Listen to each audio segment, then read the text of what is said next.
Dinalaw din ni Pangulong Ferdinand R. Marcos Jr. ang paaralan sa Barangay Mali sa San Mateo, Rizal na nagsisilbing evacuation center ng mga binahang residente. Yan ang ulat ni Bernard Ferrer. Tanging kaldero at isang bag na may ilang pirasong gamit lamang ang naisalba ni Nanay Felisa nang bumaha sa kanilang lugar sa Barangay Mali, San Mateo, Rizal. Ayon sa kanya, umabot hanggang dibdib ang baha sa kanilang bahay kaya't nagpasya siyang lumikas kasamang kanyang 8 taong gulang na apo patungo sa evacuation center. Wala po natirang gamit sa amin na tuyo.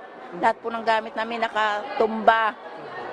Ako kaya po ako nagpa-interview para pagka po naganood ng TV yung mga kapatid ko, nasa Bulacan po kasi lahat ng pamilya ko.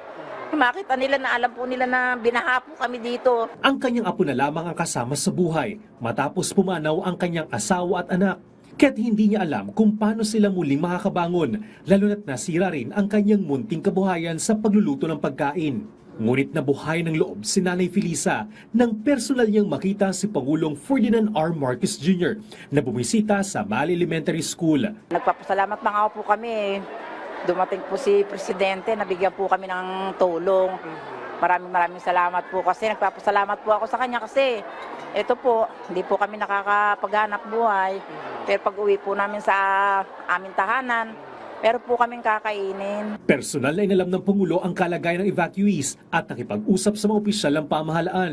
Kabilang sina DSWD Secretary Rex Gatchalian, DOH Secretary Teodoro Herbosa, DA Secretary Francisco Tiu Laurel Jr., DPWH Secretary Manuel Bunoan at Rizal Governor Nina Henares. Ayon sa DSWD, nasa 546 na pamilya o katumbas ng 2,102 individual ang nabigyan ng tulong gaya ng relief goods at hygiene kits. Patuloy namang minomonitor ng Municipal Health Office ng San Mateo ang kalusugan ng evacuees dahil may ilang nagkakasakit. Usually po fever pa din, tsaka cough and colds. And then, syempre po yung mga naglakad po sa baha o na-expose sa baha, humingi po siya ng prophylaxis sa atin para sa leptospirosis. Nanawagan sila sa evacuees sa panatilihin ng kalinisan tulad ng paghuhugas ng kamay upang maiwasan ang pagkakasakit sa loob ng evacuation center. Pinapaalalahanan din ang evacuees na huwag pabayaan ang kanilang kalusugan, lalo na mga bata at nakatatanda na mas lantad sa peligro ng sakit.